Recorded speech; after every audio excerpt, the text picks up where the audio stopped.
Hey folks, good evening, afternoon, whatever time it is, not really sure.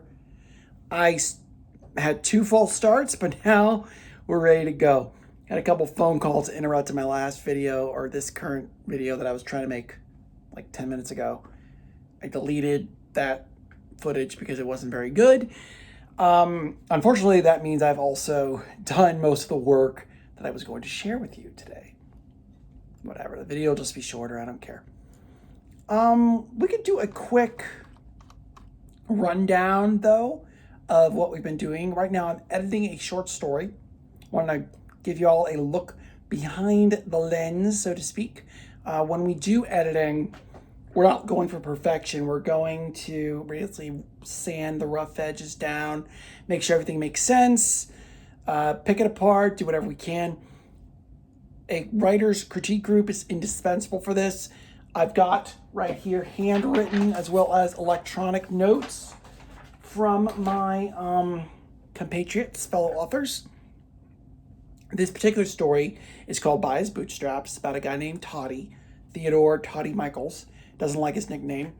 I got this idea from my friend who said I should write a story about a high school quarterback who goes back to his hometown and some supernatural hijinks ensue.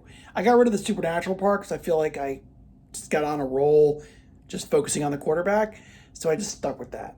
Anyway, Theodore Toddy Michael. The guy's name was Toddy. That's what my friend said his name should be, so I kept it, even though I don't like the name.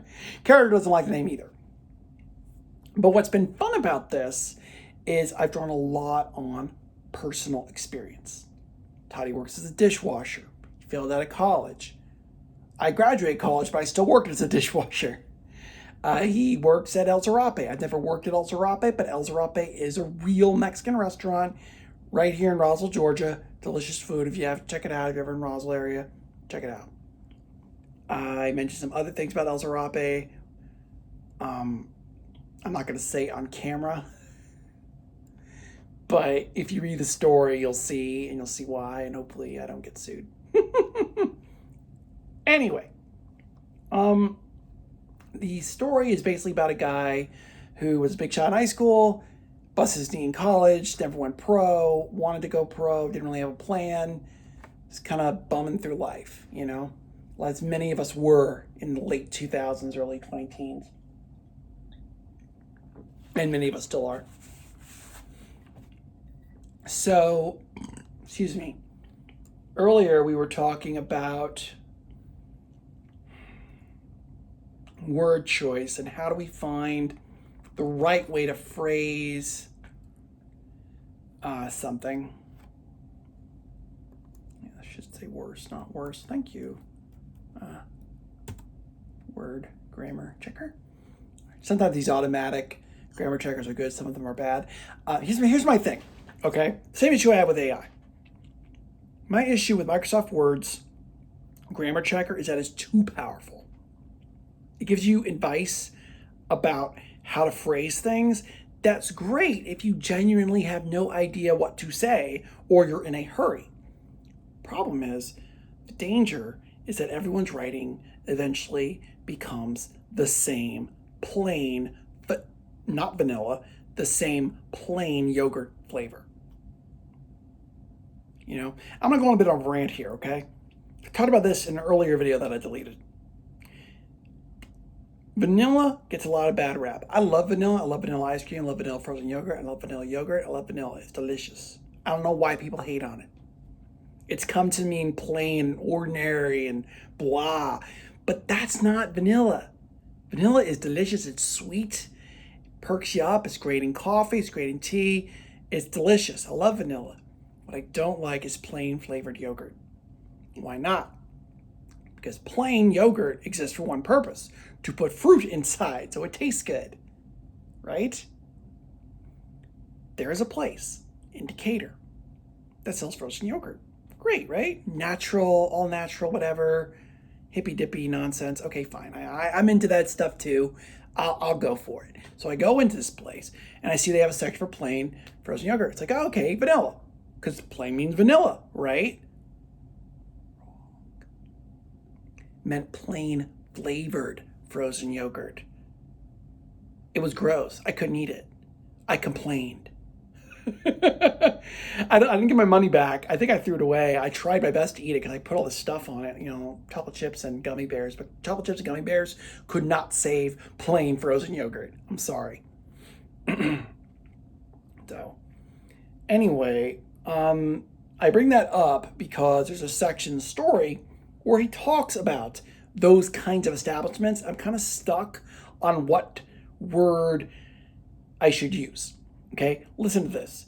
Theodore stared into his drink, ignoring the shouts until they died down. The bar was one of those hole-in-the-wall places that barely exist anymore, driven to near extinction by the rise of sports bars, family-friendly entertainment centers, and what I originally put was hipster cafes, obnoxious hipster cafes. But here's the problem with that. One, I don't know that hipster's still a thing. Two, I have no problem with hipster cafes. I'm fine with the trendy, whatever, Zoomer, here's a place to plug in your thing. We're going to give you smells instead of actual food. That's fine. Okay, whatever. Gastronomy. I get it. Okay. I can be high class, high end, whatever. I'll say high class, but high end, luxury. My issue is when it's trying to be trendy. You know what I mean?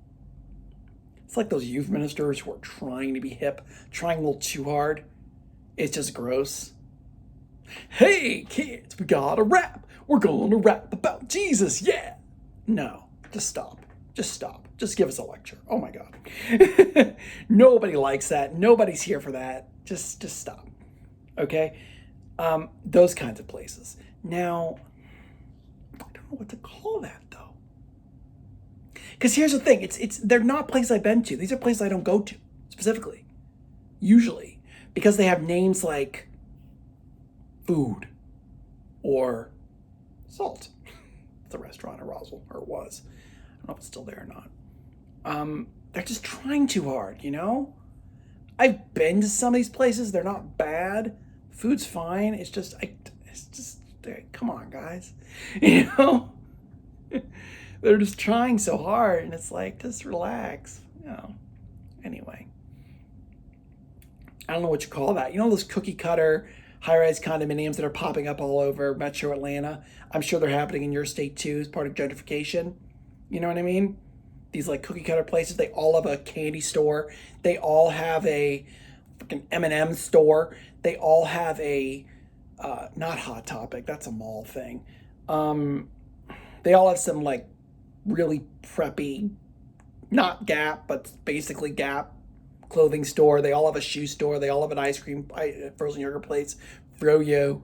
They all have a movie theater. And it's the same one. You see what I'm saying? It's the same brands at all of these places. It's always AMC or Regal or whatever. AMC and Regal, I think, are the same company now or something like that. It's always this one particular brand of frozen yogurt. It's because it's always Cold Stone.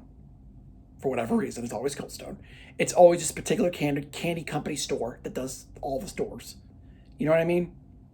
Those kinds of places. Those kinds of trendy restaurants that are trying to be trendy restaurants. They're trying to deliver a certain type of experience. And I get it. And I'd be for it if it wasn't so obviously fake and forced. So I want to say sports bars, family-friendly entertainment centers, and forced trendsetter cafes, but that doesn't sound right. I don't know what does. So what I did was I put little brackets, I put a space, a couple spaces, hit space bar a couple times, put that in brackets, and that will remind me to go back and put something in there. That or it'll just be two things listed instead of three. Okay, so next thing. The night had turned pitch black. Well, that's what night does, so we're going to get rid of that. And it's cliche. He left the bar late. That means it's nighttime, so we don't need that. I could get rid of this entire clause. The light from the street lamps kept the stars from sight. Let's just say that.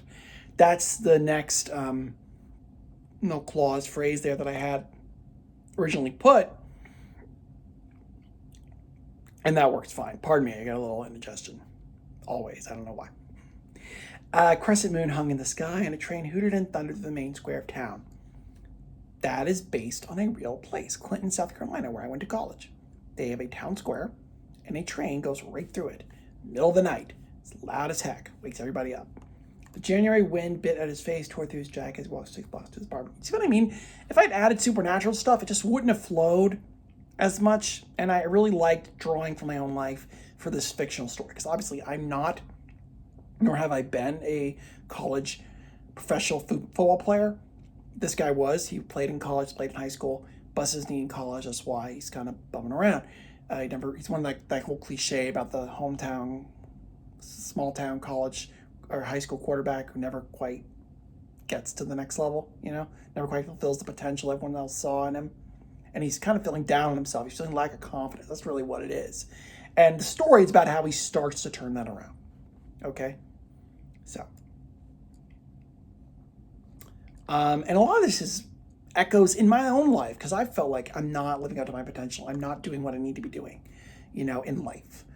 It's easy for a lot of millennials, I feel like, to feel that way because a lot of us graduated into a recession, or in my case, 2 years before the recession, and we're not able to find full-time work. And, you look at I call it my everything resume, as every job I ever worked on it. It makes it seem like I want a career as a retail employee, and I do not. So, thankfully, I've had some better real jobs lately.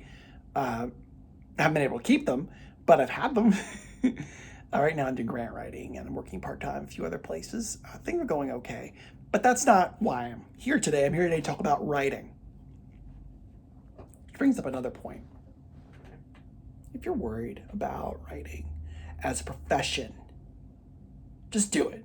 Just do it. Carve out time every day, every week, whatever, to write. Get your stuff out there. Start submitting. Start getting paid, son.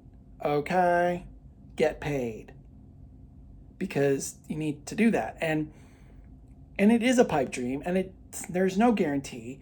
But if you spend your whole life, I don't want to say waste, but if you spend your whole life chasing sustainable employment like I have been doing, you will go insane because you're not doing what you meant to do, put on this earth to do, which is to create art. If you are a creator, you need to create, or you'll go insane. That's why I write, really. It's not really to sell. To live, yes, but also so I don't go, woohoo. Anyway. Wind bit at his face, tore through his jacket as he walked the 6 blocks to his apartment. A 1-bedroom flat that he shared with another guy on the bottom floor. So my friend writes here in the margin, who's on the bottom floor, the apartment or the roommate. I'm going to adjust this because it wasn't an apartment. This is a real place that I lived. 6 blocks to the 2-story renovated carriage house, which he shared with one other man.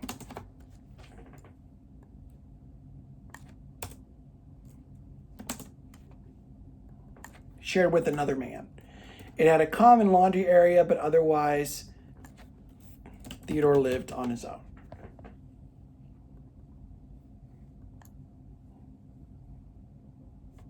It had a common laundry area, where the two would meet, but otherwise Theodore lived on his own, let's say, okay? Maybe it sounds like he's in a homosexual relationship. He's not. He's sharing. It's a carriage house, 2 stories. I lived in a place like this in downtown Roswell, okay? It was a renovated carriage house. Very nice. Well, very nice. Covered in bugs. It's a whole other story.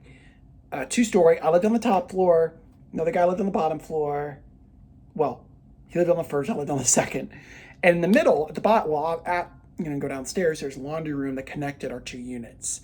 And that's when we would see each other, usually when we were doing laundry. Or outside. But otherwise, I was living alone. I want to convey that in here. So basically what I had done was just say it was an apartment that he shared and within a flat and whatever. I'll just be more specific and say what it was, which is a renovated carriage house, top story, bottom story. He lived in the top, neighbor on the bottom, laundry room in the middle, basically. I want to make sure that's conveyed correctly, though. Took out his key and felt to scratch his way into the lock. Okay, I feel like there was an edit there. Nope.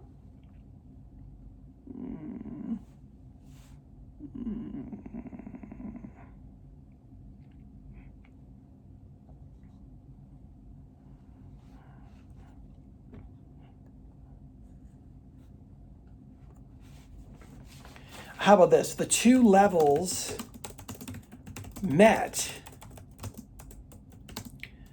at a common laundry room, but here we go. The two apartments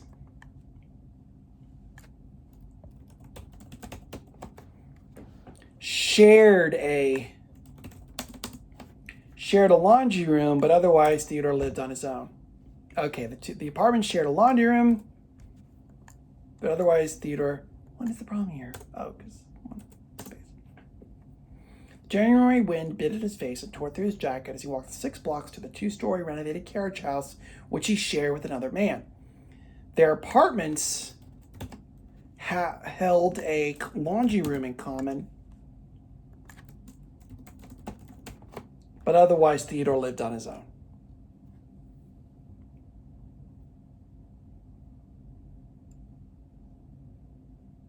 I don't know if this makes sense. I think it makes sense. Well, we'll keep going. If we have to come back to it, we will. I may submit it back for you guys to look at. All right. He shook off his shoes. Oh, I'm going to double comma there. Thought they could wait until morning.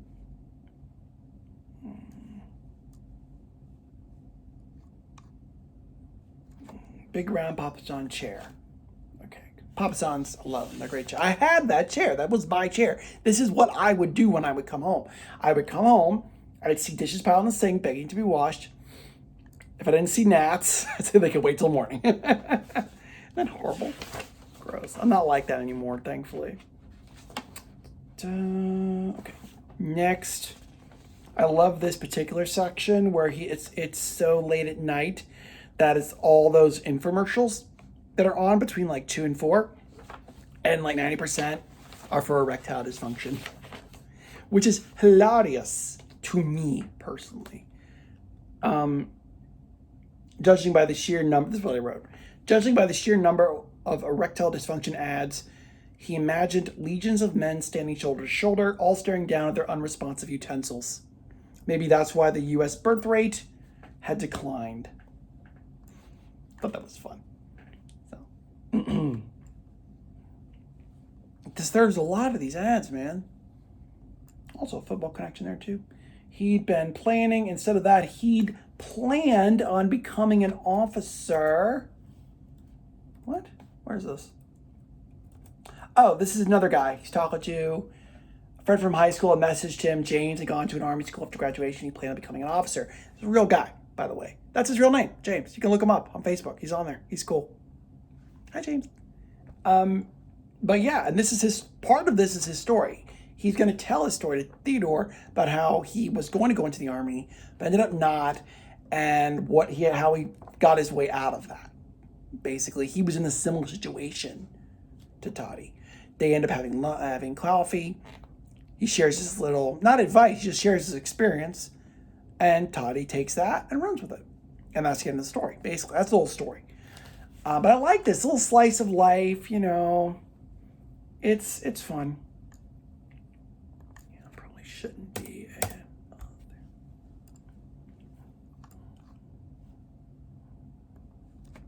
yeah, I don't know why I have ellipses here either. I don't mean to be a bummer. What else did I write? You know, I went to North Georgia. Yeah, no one says I went to that army school. I'll just say I went to North Georgia. That's the problem. I never signed up. Get this, because this is actually something that happened. I'm not going to say because I don't want him to get in trouble. So something happened basically at the school that led to him not being able to, through no fault of his own, by the way, no fault of his own, not being able to enlist or sign up or whatever it is. So anyway, tell the story. James shrugged should be a separate paragraph. Objections. The same old excuses for why his situation was different.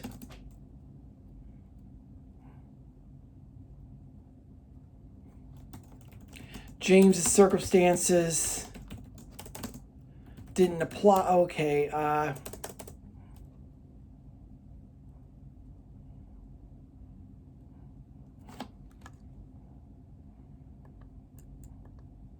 must buy my own. I have to.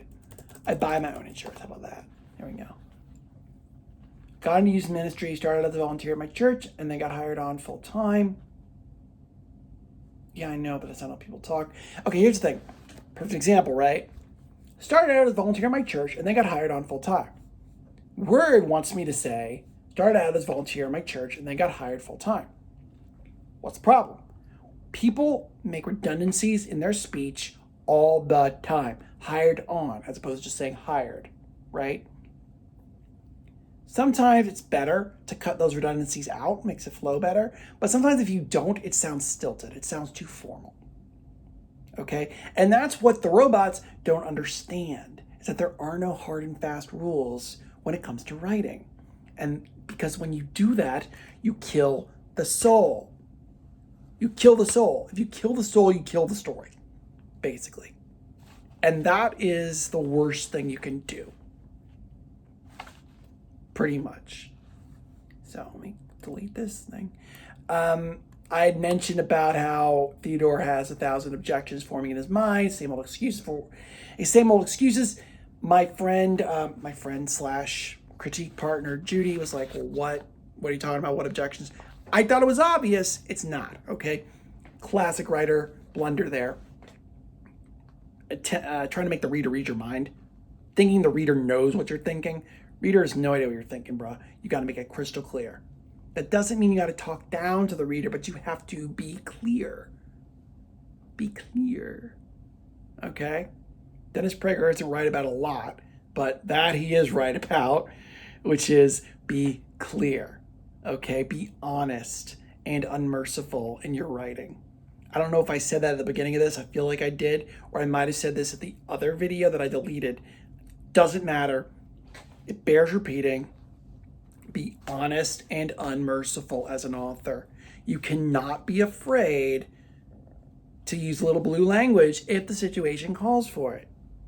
Okay? You cannot be afraid to embarrass yourself. If you are not willing to get up on that stage and embarrass yourself, pull your own pants down and embarrass yourself and make an idiot of yourself, you have no business on that stage. That's true for writers. I was going to say authors again.